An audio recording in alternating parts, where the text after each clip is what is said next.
From the Watson Institute at Brown University, this is Trending Globally. I'm Sarah Baldwin. And I'm Dan Richards. This Wednesday marks 1 year since the insurrection on the U.S. Capitol. Absolutely stunning images today here at the Capitol. Pick wisely, politicians. We are the people. Tonight, the horror and chaos, images not seen in modern American history.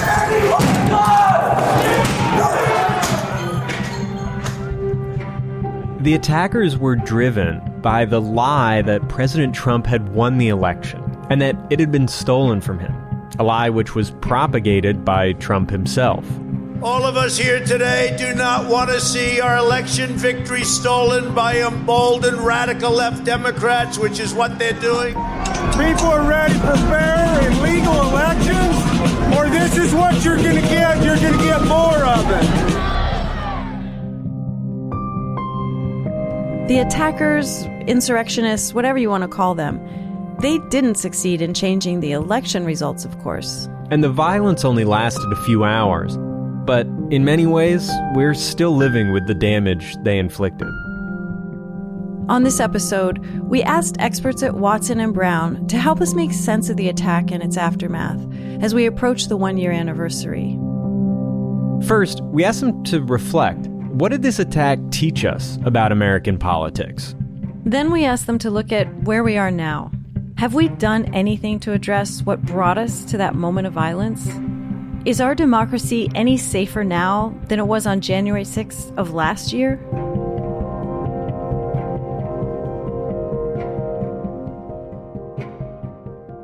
Let's start with that first set of questions. What did the insurrection teach us about American politics? What enabled so many Americans to so quickly turn violent against their government? Dan, where should we start? So let's start with a conversation I had with Wendy Schiller, chair of the Political Science Department at Brown and director of the Taubman Center for American Politics and Policy. Listeners have probably heard her on the show before. And one of the most important things she thinks that we all need to understand is this. It didn't start with Donald Trump. There had been trends and movements growing for a long time that helped bring us to January 6th. One is the growth of something that political scientists call negative partisanship. Okay, I know what partisanship is. Is that what she means? People being really loyal to their political parties? Not quite. It's one thing to be partisan and oppose the other side. It's another to make them completely illegitimate, which is what negative partisanship is all about. I hate you if you are in a different party. It's like being more motivated by hating the opposition than by loving your own party.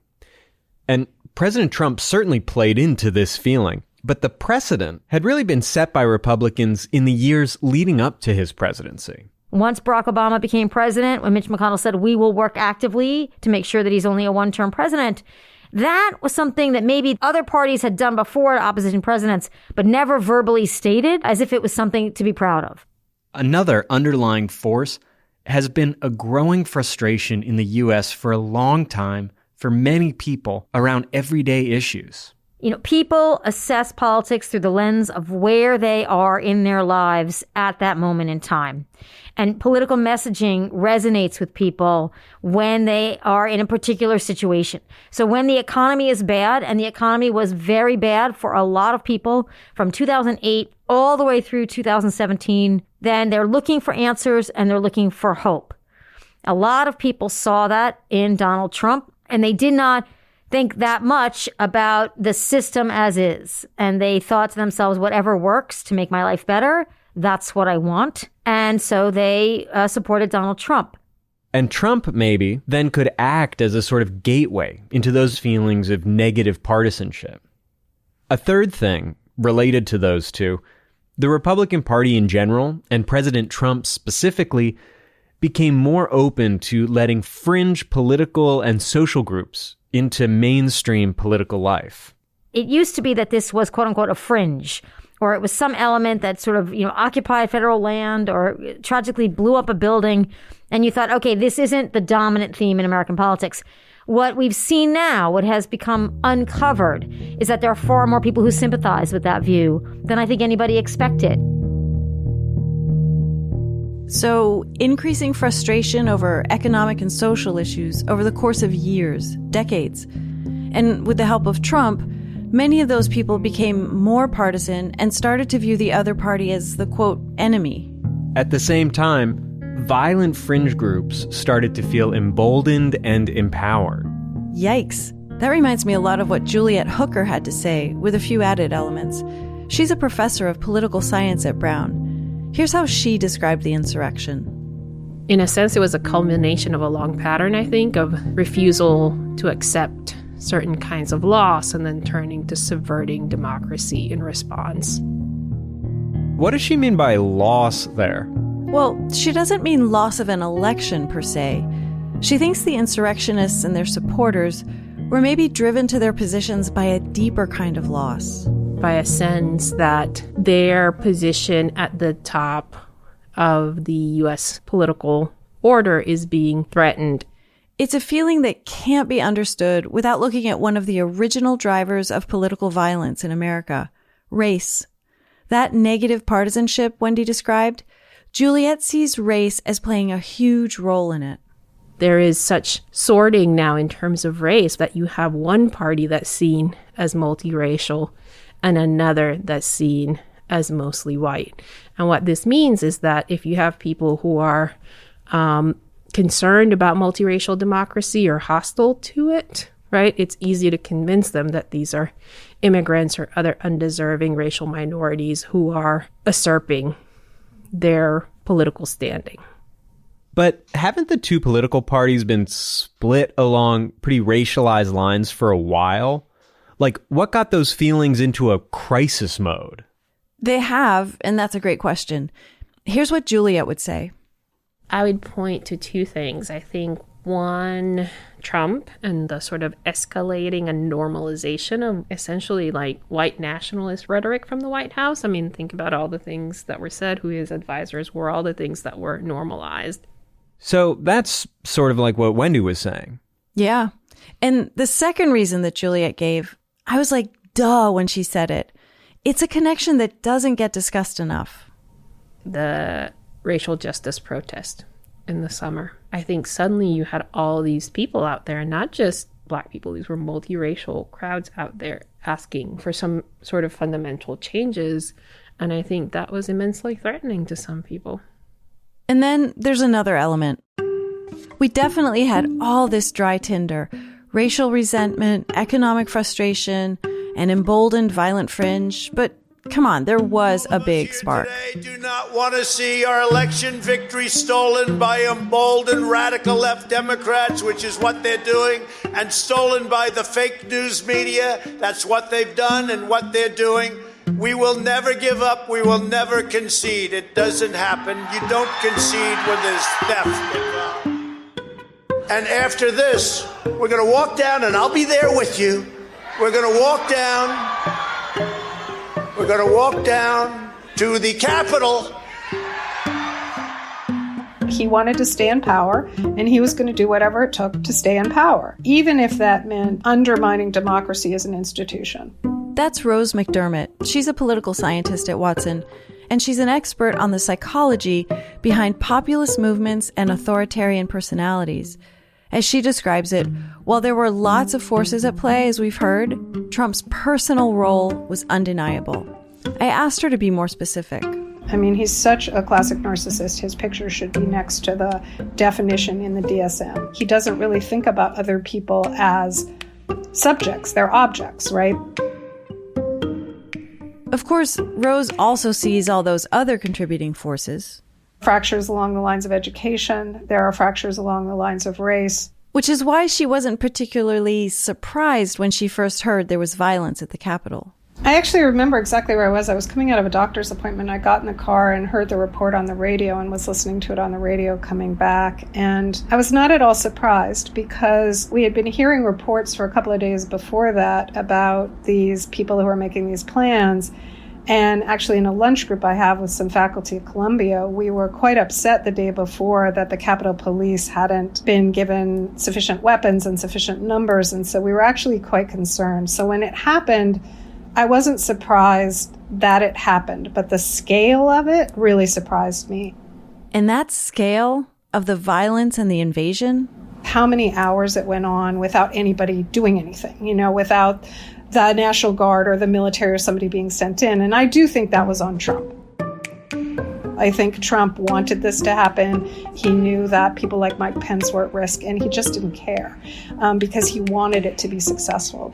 He could have sent orders down hours earlier and sent in much more extensive military force in a way that would have prevented the worst aspects of the insurrection, people breaching the Capitol, having the Congress people have to go to their secret space, so on and so forth, that kind of thing.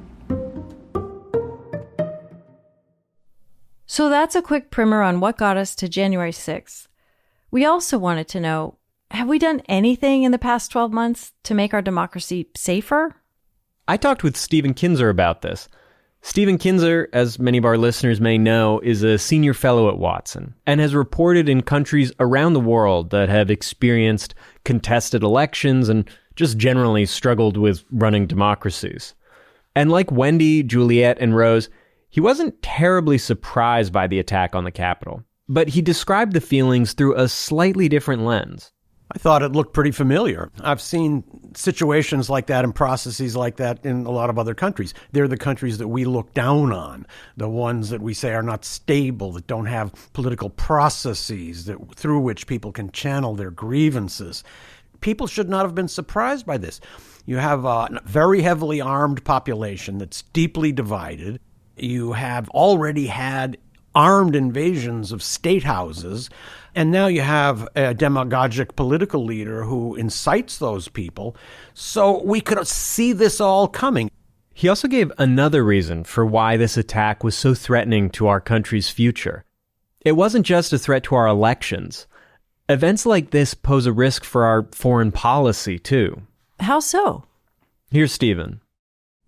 In the future, as America tries to stabilize its position and maintain its position in the world, people everywhere are going to be judging the big powers according to how well their political systems work at home. He's talking here about how powerful countries compete for influence, and for other countries and businesses around the world, they are not going to gravitate automatically to the United States if they don't see that the United States has a political system that provides benefits for its people above what other kinds of political systems can produce. This is the key to our success in the 21st century. If we only rely on our military power and our coercive power, we're not going to be able to maintain our position in the world. We need to realize that building our society at home is not only something that's valuable for our own people, but in terms of foreign policy, it's going to be absolutely essential. So anyway, back to the questions you just posed about progress we've made in the last year. I asked Stephen, does he see any reason to be optimistic about the future of our democracy? I see something that's troubling. Not so much at the moment. Here's what he does see. We don't even agree on the basic facts. Two completely different narratives have developed. You have members of Congress getting up and saying, those people were just tourists. He's referring there to people like Congressman Andrew Clyde, who months after the insurrection claimed that it was just the work of a few unorganized troublemakers, and that most people invading the Capitol that day acted in footage like regular tourists. As long as you have that kind of magical thinking, it's hard to see how a country can come together to promote some kind of unified project. Let's just cut to the chase. None of the experts we spoke with are feeling great about the infrastructure of our country's small d democracy. We have a new president, but many of the underlying issues that we've been discussing remain as present as ever. I think we're in deep trouble. I think what we are seeing is that there is now one political party that is essentially not committed to democracy. The events of January 6th are not just about the violence and not just about the disruption of that election result, but it's the idea that the kinds of things that contained this kind of antipathy towards the government per se, these forces are unleashed, and it doesn't look like there is any single entity that can contain it. And that's frightening. My worry there is that we're on a highway to authoritarianism. It's not a threat from the outside. This is a threat from the inside.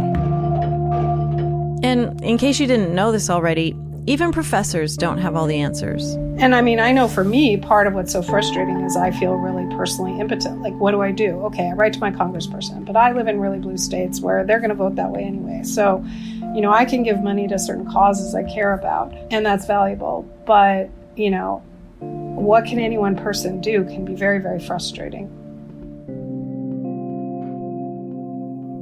So, what then should be done in the minds of these four experts? Let's start with Juliet. One thing she thinks is that we in the media, and all of us really, need to be more clear and direct in describing our country's politics.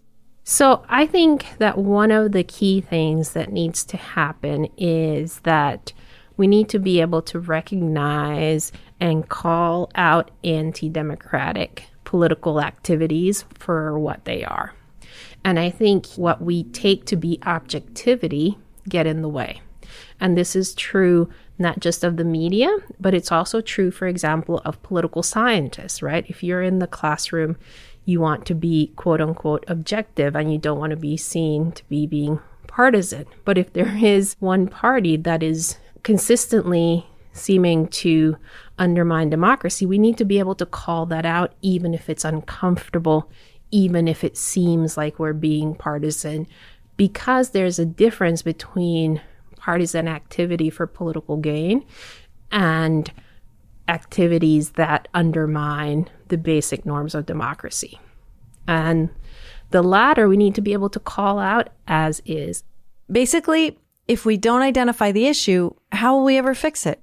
She also said that we need to start thinking about the next election now, like all of us. The threat of undermining, democratic results is being sown for the next set of elections at the local and state level. We all have to be doing this work of protecting equal access to citizenship and making things like voting. Voting isn't the only thing, but let's say safeguarding other kinds of democratic institutions, working against gerrymandering so that there's actual majority rule, which can be thoroughly undermined, right? That making democracy work is necessary for all of us. That connects with something that Wendy said. The fabric of a democracy like ours, that's built constitutionally like ours, starts at the very local level.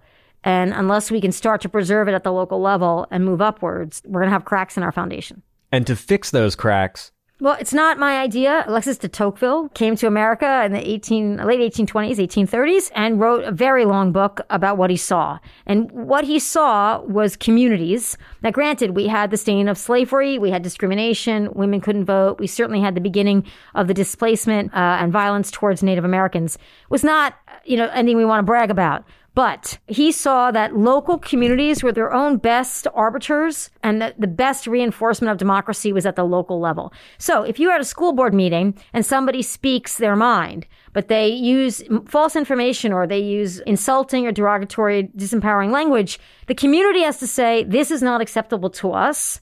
If you want to participate in this community meeting, these are the rules. But if government is perceived by lots of people as ineffective or worse, illegitimate, how do we convince them to participate at all?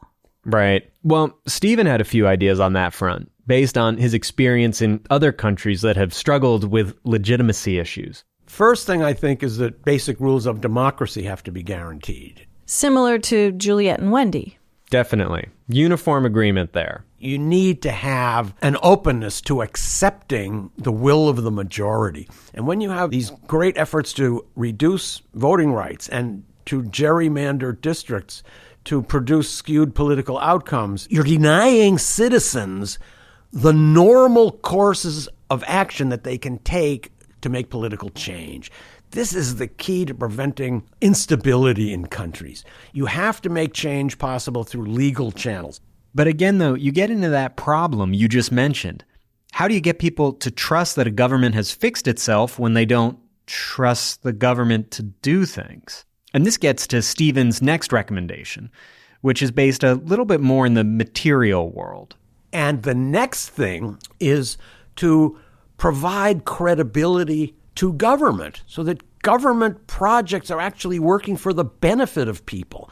I think so much of what we're seeing in the protest movements that are tearing America apart today is a reaction to the fact that after decades of budget cutting, our government really doesn't meet the needs of many of its people. And therefore, people don't feel that they have a stake in maintaining the governing system. So I think, to me, that is a deep root of our problems. And as long as we are dismantling the state and not providing services that people expect from government, we can't be surprised when people have contempt for government and feel like if they destroy it, they're not losing much. And he actually sees a little reason for hope around this second point. I think the possibility that the infrastructure bill will provide some positive benefits out there is a beginning. I think it's very important that the state reassert itself as a positive force in society. Otherwise, people don't feel it's necessary. Okay, and keeping with the happy thoughts, something has happened that Wendy pointed out is progress and shouldn't be taken for granted. I think for listeners who really want to believe in the rule of law, that it's still intact, the good news is that there have been hundreds of arrests and prosecutions of the people who directly participated in the violence of January 6th, and a lot of convictions and prison time and penalties and punishments. And that's what you want to see. Now, they're not easy to find all the time. You have to pay attention and look for them. But it's almost, it's a year later, and we are seeing individuals paying consequences for breaking the law and trying to violently overthrow a peaceful election.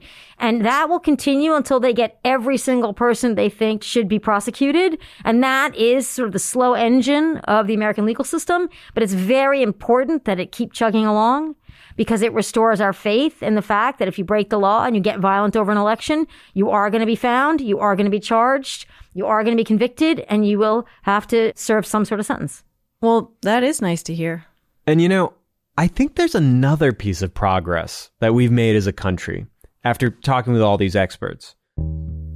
Go on. So, our country's democratic institutions are under threat. Yeah, I thought you said this was progress. No, hear me out.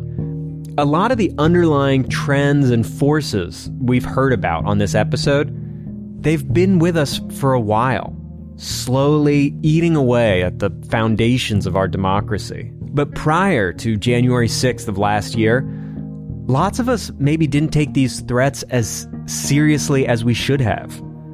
As Stephen said, I think there's been an assumption in the United States that we established our democracy. It's fixed, it's in concrete, it's always going to be like this. The Constitution will always be respected, and it's a permanent institution. History tells you that that's a very dangerous thing to believe. Yeah, Juliet had a similar insight. What's been revealed is the fragility of the institutions, the way that they're working often in undemocratic ways, but also the inability or unwillingness of our elected officials to sort of rise to the moment and grapple with, or many of them, to grapple with the current crisis. And so I think that part of the lesson, if you will, of January 6th is that working for democracy is something that we all have to do. And so I think for us as citizens, as part of the general public, we need to not be complacent and think that the danger has passed. It hasn't passed. And maybe more of us recognize the reality of this threat now than we did 12 months ago. And we're learning that we're all going to have to work to keep this democracy going. Maybe that's at least something that's changed in this country. As Rose put it, people can't pretend that the underlying polarization and conflict isn't real and isn't consequential. And, like being an alcoholic, sometimes the first thing is you have to admit it. At least it's a start.